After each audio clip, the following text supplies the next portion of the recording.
Hello guys. जैसा कि आप लोगों को पता है कि एमसीसी ने अपनी काउंसलिंग की न्यू गाइडलाइंस हमारे साथ शेयर की हैं। तो आज हम उन्हीं गाइडलाइंस के बारे में बात करेंगे आपके साथ। तो देखिए, एमसीसी ने हमें क्लियरली मेंशन किया है कि qualified and eligible candidates are required to register on the MCC website.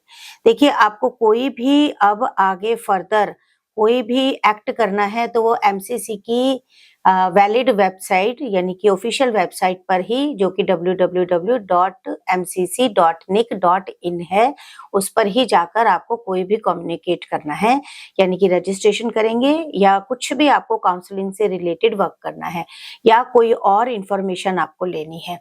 तो इसके लिए देखिए, जो उन्होंने वन बाय वन हमें जो भी गाइडलाइंस दी हैं वही मैं आपके साथ शेयर करूंगी आज के वीडियो में।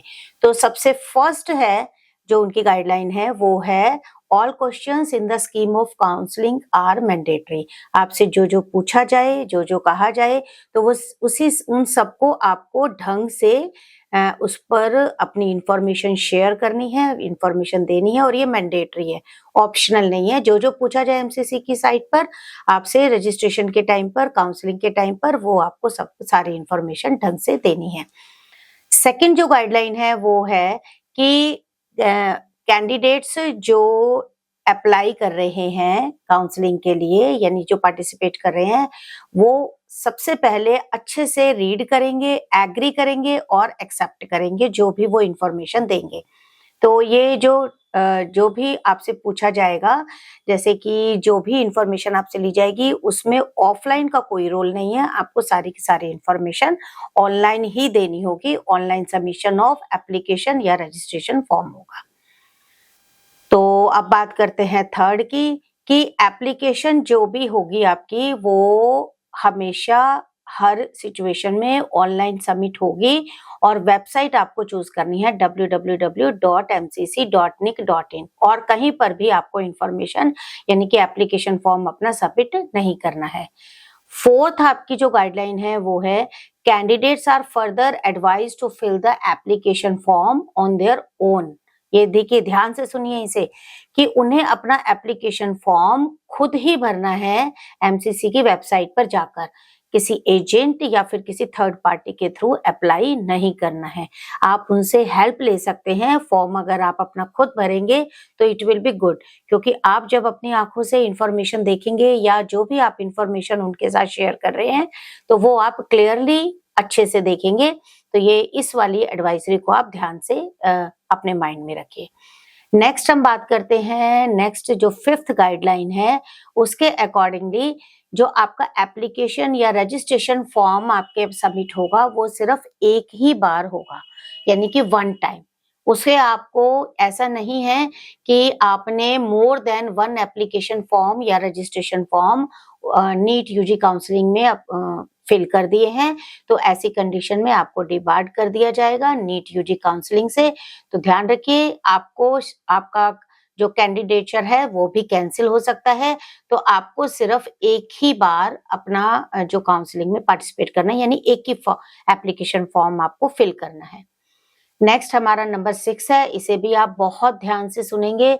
The security deposit will be forfeited if a candidate who has been allotted a seat in the second round or subsequent round and does not join the respective institution। यानी कि आपको seat allot हो गई है और सारे round finish हो गए हैं, इसके बाद भी अगर आपने उस सीट पर अपनी दावेदारी शो नहीं की, यानी आपने वो सीट नहीं ली, तो इसके बाद आप दोबारा से उनके पास जाकर अप्लाई नहीं कर सकते। आपका कैंडिडेचर कैंसिल हो सकता है, यानी फिनिश हो गया है। आपको सीट अलॉट हुई थी और आपने वो सीट नहीं ली। ठीक है, ये आपका जब सारा का सारा प्रोसेस कंप्लीट हो जाएगा तब, यानी आपने अपग्रेडेशन भी कर लिया है, उसके लिए भी अप्लाई कर लिया है, सारे राउंड्स में पार्टिसिपेट भी कर दिया है, उसके बाद जब फाइनली आपको सीट मिल गई है और आपने नहीं लिया है, ये उस केस में होगा।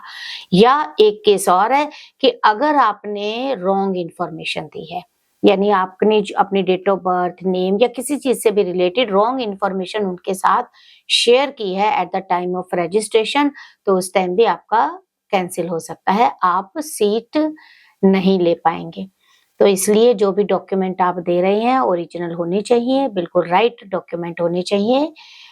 उसके बेस पर आपकी सीट कैंसिल हो सकती है कि अगर आपने रॉन्ग डॉक्यूमेंट्स इशू किए तो। नेक्स्ट हमारी नंबर 7 जो गाइडलाइन है उसके अकॉर्डिंगली कैंडिडेट में kindly note that registering for NEET UG counseling does not confer any automatic right to secure an under graduate seat.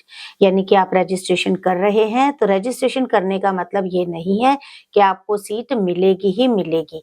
ये देखिए मेरिट बेस पर होगा, आप सिर्फ उसमें रजिस्टर कर रहे हैं कि आपको सीट चाहिए और चॉइस फिलिंग कर रहे हैं। उसके बाद आपको सीट मिलती है या नहीं मिलती है ये सारा एमसीसी का ही जो होगा डिपार्टमेंट होगा। एमसीसी के फर्दर गाइडलाइंस के अकॉर्डिंगली ही आगे आपका क्राइटेरिया सही होना चाहिए, एलिजिबिलिटी सही होनी चाहिए, आपकी जो मेरिट है उसमें आपका नाम आना चाहिए। तो ये सारा एडमिशन प्रोसेस उनके पास ही पूरा राइट है। आप सिर्फ रजिस्ट्रेशन कर रहे हैं, आप सीट पर अपनी दावेदारी शो नहीं कर सकते।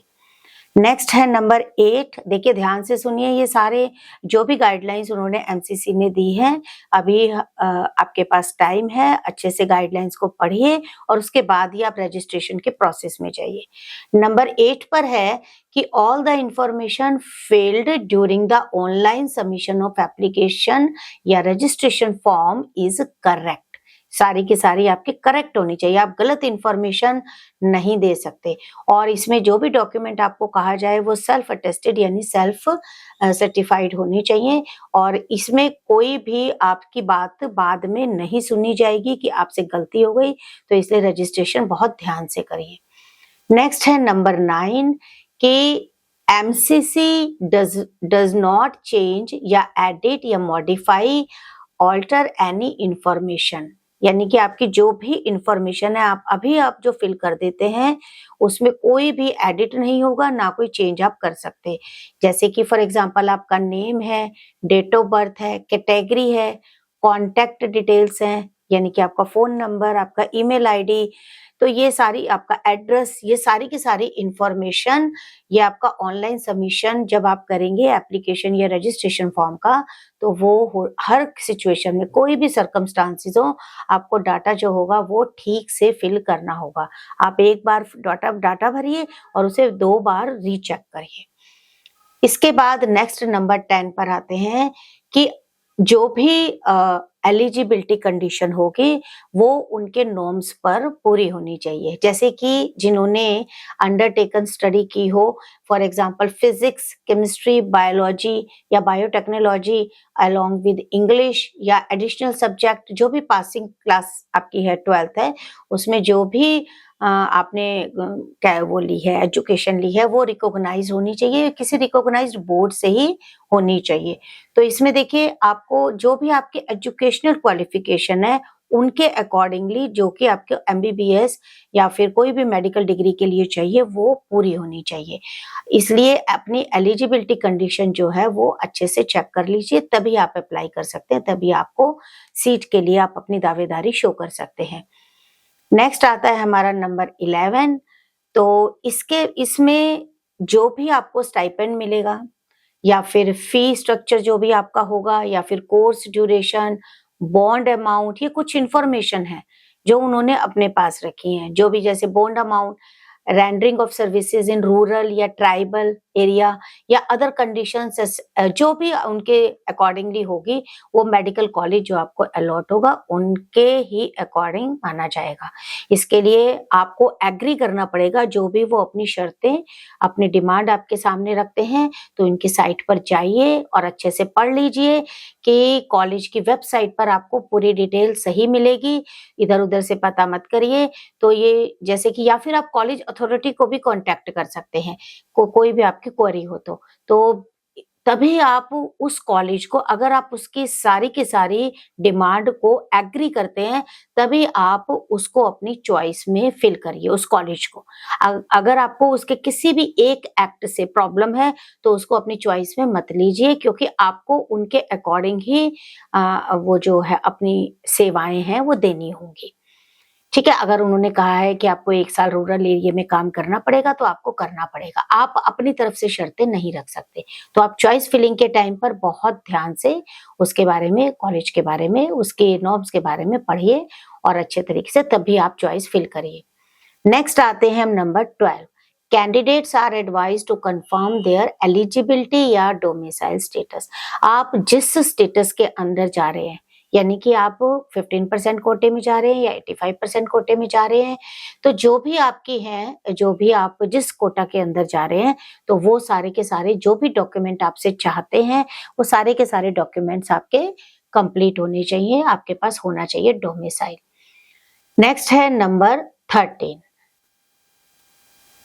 जो भी कॉलेज का फी स्ट्रक्चर होगा या फिर कोई उनकी एडिशनल फी होगी या फिर उनकी डीम्ड यूनिवर्सिटीज की देखिए थोड़ी सी ज्यादा होती है, तो उस टाइम पर चॉइस फिलिंग के टाइम पर आप उनकी वेबसाइट पे जाइए, कॉलेज से पता करिए। जो भी उनका फी स्ट्रक्चर होगा वो कॉलेज खुद डिसाइड करता है, इंस्टीट्यूट खुद डिसाइड करता है, एमसीसी का इसमें कोई रोल नहीं है।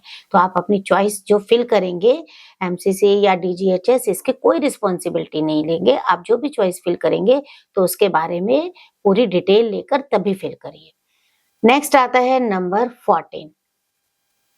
आप कोई भी आगे इंफॉर्मेशन हो उसके लिए एमसीसी की वेबसाइट जो कि www.mcc.nic.in है, उस पर जाइए और जो भी उसका लेटेस्ट शेड्यूल हो या लेटेस्ट अपडेट हो या रिजल्ट हो, आपके लिए जो रिजल्ट आएगा राउंड 1 का या राउंड 2 या राउंड 3 का, वो भी उसी पर आएगा, या कोई नोटिस हो या उनकी तरफ से कोई न्यूज या इवेंट, तो ये सारा का सारा आपका इसी वेबसाइट से जो होगा वही ऑथेंटिक होगा।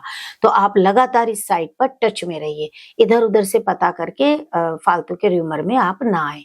नेक्स्ट आता है नंबर 15।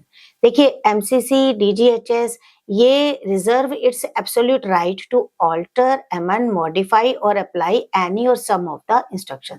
अगर इन्होंने पहले कोई इंस्ट्रक्शंस दे दी है एमसीसी साइट पर और बाद में ये अपनी इंस्ट्रक्शंस को चेंज करना चाहें, उसके अंदर कोई करेक्शन करना चाहें या गाइडलाइंस को अपने अकॉर्डिंगली शिफ्ट करते हैं, तो ऐसी कंडीशन में वो जो कह रहे हैं वही बात सच मानी जाएगी। आप उन पर क्लेम नहीं कर सकते कि आपने पहले ऐसा कहा था और अब आप ऐसा कह रहे हैं। तो वो इसीलिए इस साइट के टच में रहने के लिए आपको कहा जा रहा है। यहाँ इस साइट पर ये जो भी अपना नोटिस अपलोड करेंगे वही फाइनल माना जाएगा। नेक्स्ट आते हैं नंबर 16। कोई भी कम्युनिकेशन आप डायरेक्टली कैंडिडेट जो हैं, जो आप लोग जो कैंडिडेट हैं, उनकी तरफ से आपको कोई भी डायरेक्ट कम्युनिकेशन नहीं होगी। यानी अगर आप सोचते हैं कि आपका नंबर आ गया है और वो आपको डायरेक्ट आपको इन्फॉर्म करेंगे, तो ऐसा नहीं होगा। आप साइट के टच में रहिए। जब आपका रिजल्ट आए राउंड 1 का, राउंड 2 का, राउंड 3 का, आपको कॉलेज एनरोल्ड हो गया है या नहीं हुआ है, तो वो सारा का सारा आपको अपना जो भी है उसको लॉग इन करके वहीं से पता चलेगा। ये आपको इंडिविजुअली कहीं पर भी आपको कांटेक्ट नहीं करेंगे। तो आपको वेबसाइट के टच में रहना है अगर हम फाइनल बात करें तो। नेक्स्ट आता है नंबर 17। आपने देखिए ये बहुत इंपॉर्टेंट है, जो भी मोबाइल नंबर या ईमेल आईडी आपने फॉर्म फिलिंग के टाइम पर दिया था, आप उसी को जो है अभी भी यूज करिए, क्योंकि अगर कोई भी इंफॉर्मेशन आई तो ओटीपी वगैरह सब उसी फोन नंबर पर आएगा या फिर उसी ईमेल आईडी पर। तो जो आपने उस टाइम पर यूज किया था उसी को यूज करिए जब तक आपका एडमिशन कंप्लीट ना हो जाए। नंबर 18 नेक्स्ट है एडमिशन या रेजिग्नेशन। अगर आप चाहते हैं तो ये भी आपका ऑनलाइन मोड के थ्रू ही होगा। आपको ऑफलाइन मोड के थ्रू कोई भी resignation of seat is permitted. No offline resignation of seat is permitted. आप ऑफलाइन मोड पर जाकर नहीं दे सकते। सब कुछ आपको ऑनलाइन ही, रिजाइन भी ऑनलाइन करना होगा और एडमिशन भी आपका ऑनलाइन ही हो जाएगा। ये इस बार के स्टूडेंट्स को फैसिलिटी दी गई है। नेक्स्ट है candidate must download the allotment letter from the MCC website. जब आपको कॉलेज अलॉट हो जाएगा तो वहीं से आप अलॉटमेंट लेटर को डाउनलोड करिए और सिक्योरिटी अमाउंट डिपॉजिट करने के लिए भी आपको उसके बाद ही जाना होगा।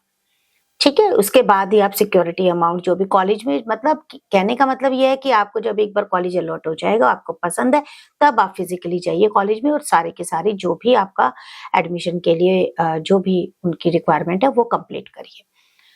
नेक्स्ट है number 19 last, the security amount will be refunded to the same account. जिस अकाउंट से आपने सिक्योरिटी डिपॉजिट की है उसी अकाउंट में आपकी सिक्योरिटी रिफंड भी होगी जहां पर आपने इनिशियली डिपॉजिट किया सिक्योरिटी अमाउंट।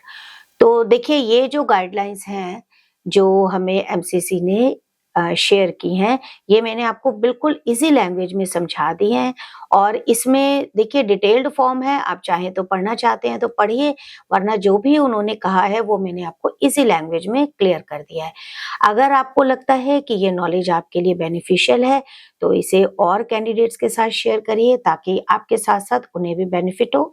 अगर कोई पॉइंट उन्हें क्लियर नहीं है तो हमारे इस वीडियो के बाद उन्हें क्लियर हो जाएगा। Thank you.